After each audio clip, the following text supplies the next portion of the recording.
Arkadaşlar en son biz bu datif'teki süpürme alıştırmalarımızı yaptık. Bitti.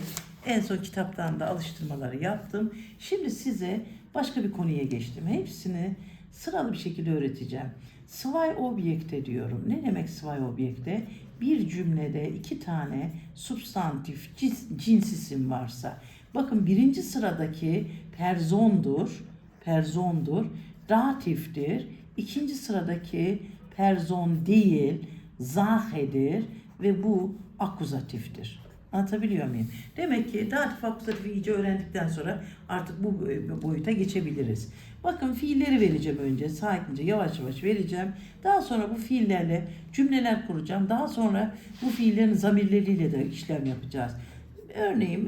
Örneğin saygen birine, bakın burada birine, çünkü datif, birine bir şeyi göstermek. Göstermek. Geben birine bir şeyi vermek. Bir de hepsini yazmak istemiyorum. Dendeni normalde kullanmam ama burada çok göz yormasın diye. Geben schenken birine bir şeyi hediye etmek. Cümle dizilimi böyle. Önce datif, demek ki birinci sırada erste Reihe birinci sıra, ikinci sırada da Sache olacak. İkinci Reihe sıra demek. İkinci sırada da akuzatif olacak. Eşya olacak yani. Birine bir şeyi hediye etmek. Devam ediyorum. Sagen birine bir şey söylemek. Birine bir şeyi söylemek. Öyle sıradan gidiyorum. Beşterler birine bir şeyi ısmarlamak. Sipariş vermek anlamında da kullanılır ısmarlamak. Birine beşterler. Peki kochen birine bir şeyi pişirmek. Tabi ocakta pişirmek.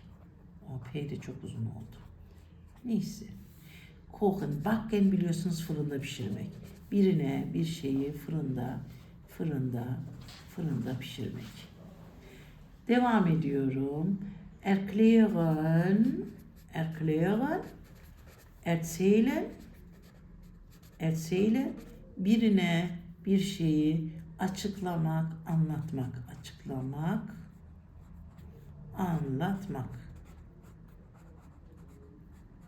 Kaufen'i biz biliyoruz akuzatif olarak, değil mi? Kaufen akuzatif alır ama iki objekli olunca birine bir şeyi satın almak. Peki verkaufen ne olabilir? Verkaufen birine bir şeyi satmak. Hemen arkasından mieten birine bir evi, bir şeyi kiralamak. Peki vermieten nedir? Birine bir şeyi kiraya vermek. Devam ediyorum. Buradan yasam olur değil mi? Şurası görünüyor. Tamam. Anbieten çok kullanılan bir fiil efendim. Anbieten. Ama önce bir şurayı bir halledeyim, yazayım da ondan sonra. Person, datif ve Sache, eşya, akuzatif. Evet, böyle bir dizilim var. Anbieten'i şuraya bir daha yazayım. Anbieten, acele ettim. Anbieten birine, bakın tren barlar da var, görüyor musunuz?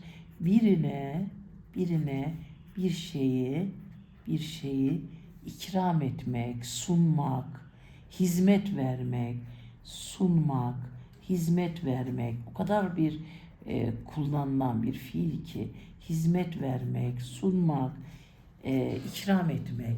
Hepsi anbietenle çok kullanılıyor. Peki Layyen'i vermedim. Layyen, Auslayyen'le de kullanılır. Birine bir şeyi birine bir şeyi ödünç vermek, ödünç almak, ödünç vermek. Erseylen'i verdim. Empfehlen birine bir şeyi tavsiye etmek. Birine bir şeyi tavsiye etmek. Verbieten Birine bir şeyi yasaklamak.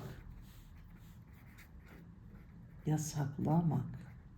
Birine bir şeye izin vermek. Erlauben. İzin vermek. Devam ediyorum. Schreiben. Birine bir şey yazmak. Diktieren. Diktieren. Birine bir şeyi diktieren, birine bir şeyi yazdırmak. Yazdırmak. Peki mitbringen, birine mitbringen, mitnehmen, bunlar trennbar verbler. Mitnehmen, birine bir şeyi getirmek, yanında getirmek. Her ikisi de bir kimseyi, bir insanı ya da yanında bir şeyi yanında getirmek. Devam ediyorum. Schenken'i verdim. Vorstellen ne biliyor musunuz? Vorstellen. Bakın Vorstellen'in 2 tane anlamı var. Birisi kendini tanıtmak, bir de hayal kur. Stell dir vor.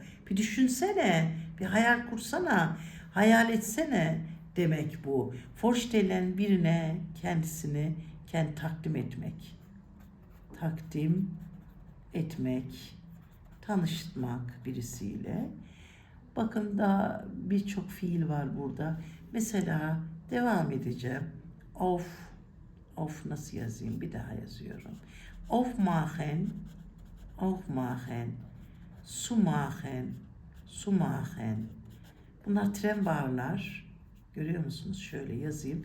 Birine kapıyı açmak, bir şeyi açmak değil mi? Birine kapıyı kapatmak. Bir şeyi kapatmak. Kapatmak. Evet, devam ediyorum. Yine önce bir person diyelim. Person ve personun kuraldır bu. Datif alır birincisi. Sache, akuzatif alıyorum. Evet. Anzieheni biz biliyoruz. Anziehen neydi? Giyinmek. Ausziehen nedir? Ausziehen çıkarmak. Umziehen üstünü değiştirmek. Umziehen. Bakın burada gene evet ne diyorum? Birine bir şeyi giydirmek. Kendiniz giyerseniz tabii ki değil mi? Sich anziehen olur. Ich ziehe mir das T-shirt an. Ama başka birine bir şey giydirmek alanda da olabilir. Birine bir şeyi çıkartmak. Çocuğun ayakkabılarını annesi çıkarmak. Peki üstünü değiştirmek. Anne bebeğin üstünü değiştiriyor. Değiştirmek. Ne demek? Üstünü değiştirmek. Hepsinde üstünü. Şurası üstünü değiştirmek. Evet, informieren de verelim. Birine bir şey hakkında ama o überle kullanılıyor. Malen birine bir şey çizmek. Bir sürü fiil var. Çizmek. Stricken birine bir şey örmek. Birine yardım yapmak. Basteln maket yapmak. Birine maket yapmak.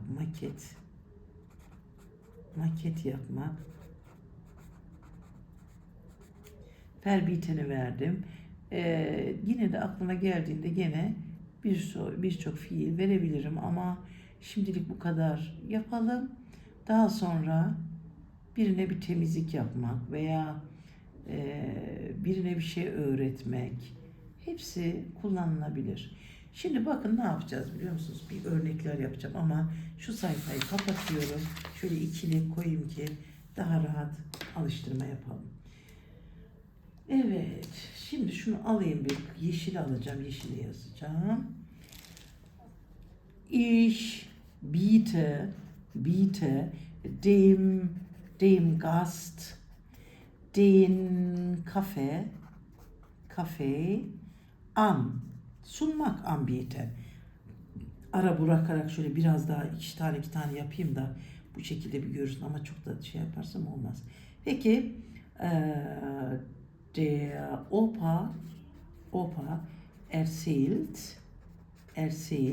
seinen Enkeln, torunlarına, Enkeln, ein Märchen. Märchen anlatmak, masal anlatıyor. Evet. Der Mann gibt dem Kind das Geld. Geld yazmasam, das'ı yazmasam da olur. Devam ediyorum. Die Frau schenkt den Leuten desek Kindern, çocuklara ne hediyesin? Eine Brille. 20 az şokolade diyecektim, vazgeçtim.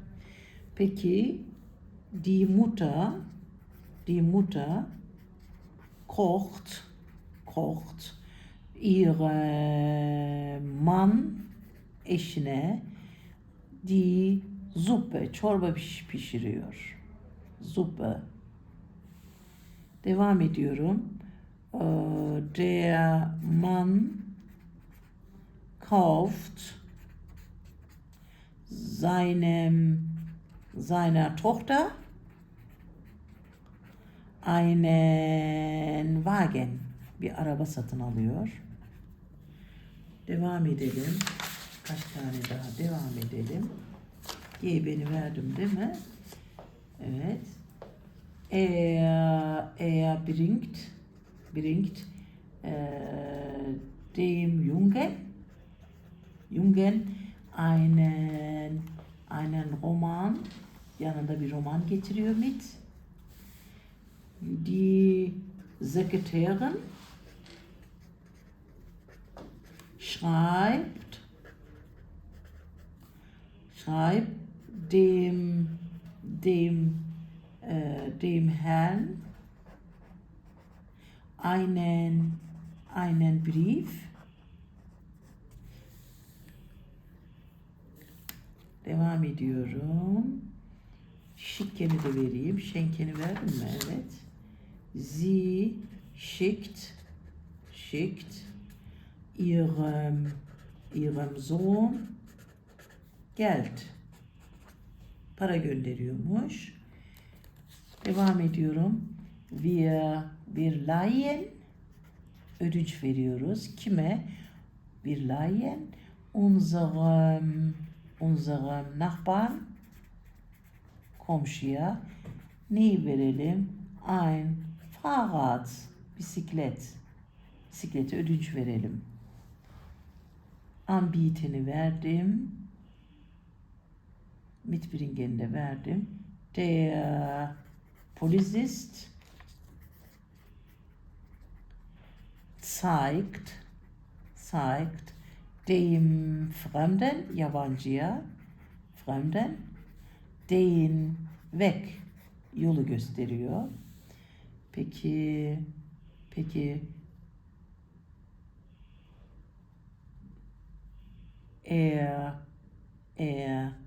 er kocht seinen Gästen, plural almak istiyorum. Seinen Eltern diyelim, plural. Er kocht seinen Eltern den Reis, pirinç pilavı pişirsin. Bakın yeter herhalde bu kadar anlamamız için. Bakın ne yapacağım şimdi. Şimdi bizim zamirlerimiz var değil mi? Bakın ilk etapta nedir? Birincisinde datif değil mi? İkincisinde de akuzatif alıyor. Demek ki bu bir kural. Bakın seinen erken plural datif ve ein Märchen'de değil mi? Akuzatif. Biz normal böyle artikelli yazdığımız zaman sıra böyle. Dem Kind datif, das Geld akuzatif. Devam ediyorum. Den Kindern datif plural, Eine Brille, akuzatif. Sıra böyle. Böyle şey yazınca, artikelli yazınca datif ve akuzatif sıra böyle. Bu bir önemli bir kural. Datif ve akuzatif. Bunu bir sakince anlayalım. Akuzatif. Devam ediyorum. Datif önce şahıs var, datif, daha sonra akuzatif. Peki burada datif gene aynen brief nedir? Akuzatif sığmadığı için İremzon datif ve akuzatif. Peki unserem Nachbarn datif ve ein Fahrrad akuzatif. Datif.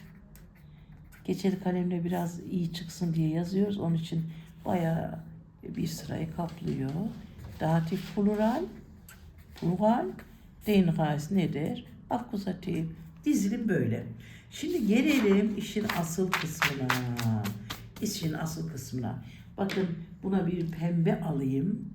Farklı renk alayım. Bakın bu var ya şurası. Şurasının zamiri nedir sizce? İyim değil mi? İyim. Bunun zamiri nedir sizce? Akuzatifte in. Peki seinen enkel plural datif nedir? Burada inen değil mi? Buranın zamiri ne? Das Märchen olduğu için es. Bakın deyimkin tek olduğu için im. Das gelten artikeli es. Devam ediyorum. Den Kindern inen değil mi? Şöyle yukarıya yazayım. İnen. Aynı birilerinin zamiri de zie'dir. Sanırım görünüyordur bu. Ihre Mann im. Die Suppe'nin zamiri sie. Şimdi zamirlere gidiyoruz. Evet, im. Ay bunu çok aldım. Onunla şey olacak. In. Devam ediyorum. Dem Junge'nin zamiri nedir? Im. Einen Roman zamiri nedir? In. Dem Herrn zamiri nedir? Im. Einen Brief'in zamiri in. Ihrem Sohn zamir im. Das Geld zamir es. Bakın unseren tek kişi olduğu için zamiri im. Ein Fahrrad'ın zamiri im. Es. Evet, im. Den ve zamiri nedir? İm. Seinen Eltern ihnen. Bunun zamiri nedir? İn. İşte şimdi bakın ne yapacağım. Şimdi ne yapacağım? Şimdi ich biete aynen alıyorum. Ich biete aynen alıyorum. Size bir şey söyleyeceğim. Şimdi zamir kullanacağız ama bakın akılda kalsın diye ben bunu hep öğrencilere söylüyorum. Şimdi bir yolda, trafikte 4 tane araç vardır. İlk tabi ambulans, itfaiye, polis arabası ya da suçluyu yakalamaya çalışan bir polis arabası o var değil mi? İlk trafikte geçiş üstünlüğü kimindir? Ambulansın. İşte zamir ambulanstır. Herhangi bir zamiri alıyorum ve diğerinin ismini yazıyorum. Birer birer kullanacağım. Bakın zamirini aldığım isimden önce geliyor efendim. İster akuzatif olsun, ister datif olsun. Bakın gene şuraya anı da yazayım. Ich biete. Şimdi bunun zamirini alayım. Bunun ismini alayım. Dem Gast. Görüyor musunuz? An. Peki ikisini birden aldığım zaman ne oluyor? Bakın ikisini birden başka bir kalemle yazacağım. Bakın ich biete. Önce akuzatif, sonra datif ve an. Gördünüz mü? Zamir kullanımı böyle işte. Tam tersi şöyle yapsam kafanız karışır mı? Şöyle yapsam. Şöyle. Görüyor musunuz? Tekrar devam. Der Opa yerine erzählt. Hangisinin zamirini alayım? Akuzatif olan zamirini alayım. Hiç fark etmez. Orada sıra falan yok. Seinen Enkel olacak tabii burası. Çünkü den artı en var değil mi? Çoğul çünkü den artı en. Peki erzählt bu sefer öbürünün zamirini alayım.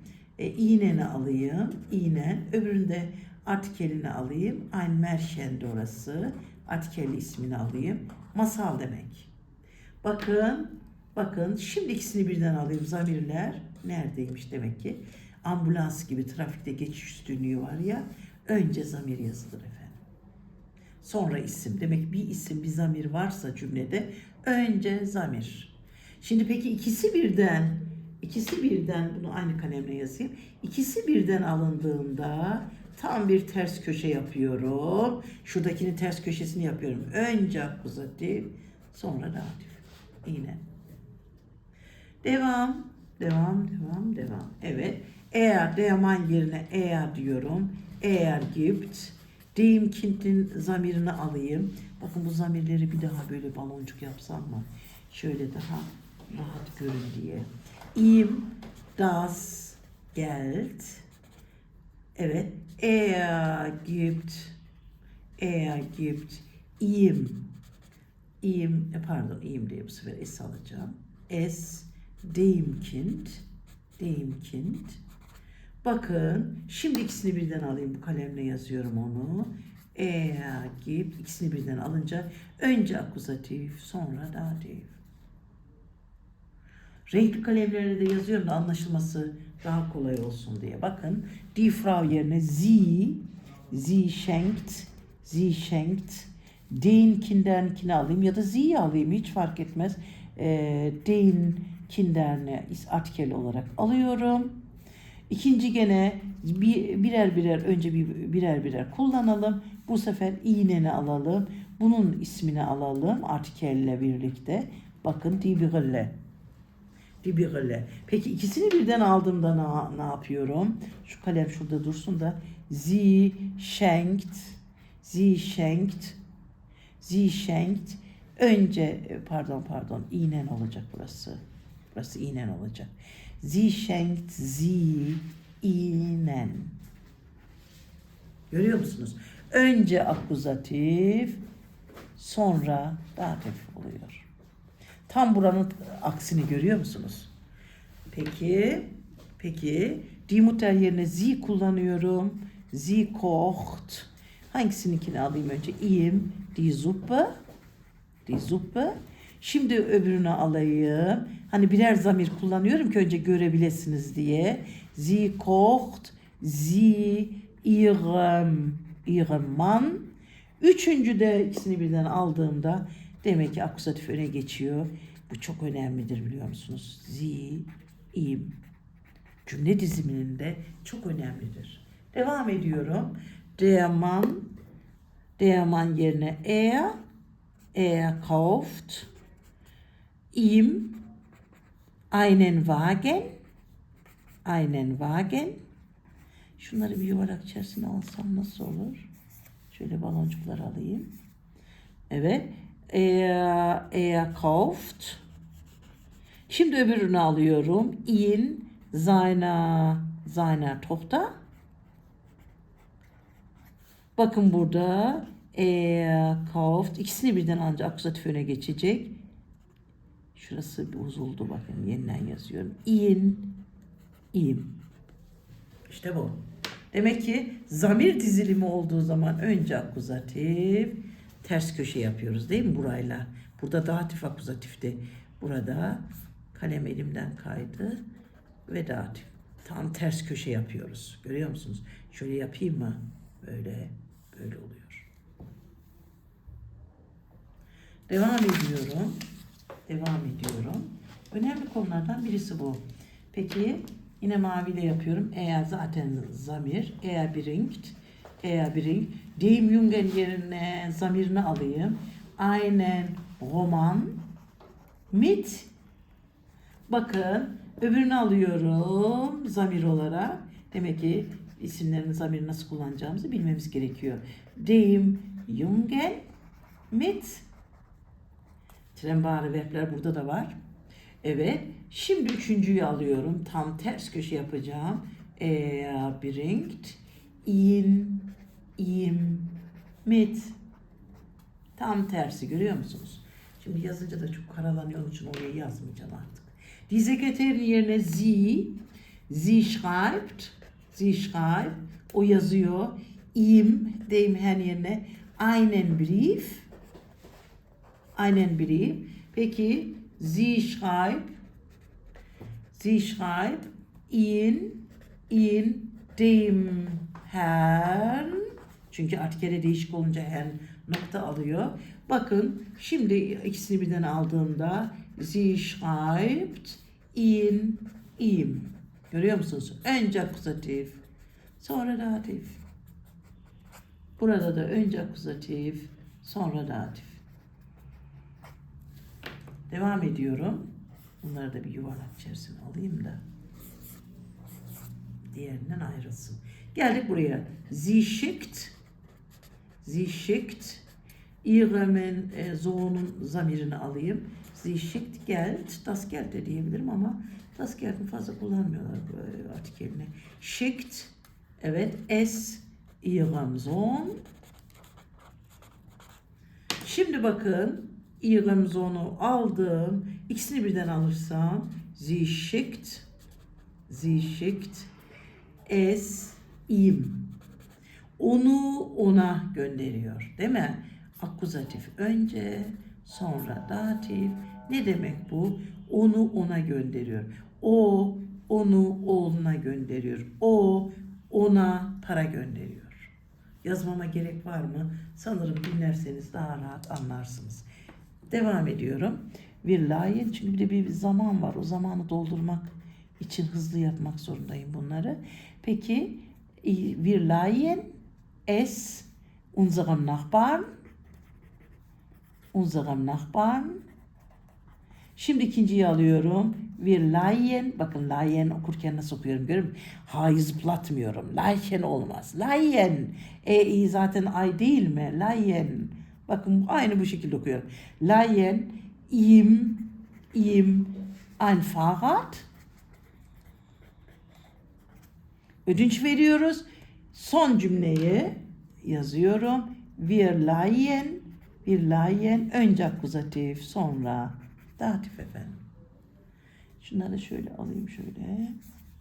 Bakın devam. Der Polizist yerine ne yapalım? Er zeigt. Evet, bunu mu alayım? Bunu alayım. In dem Fremden, yabancıya yol onu gösteriyor.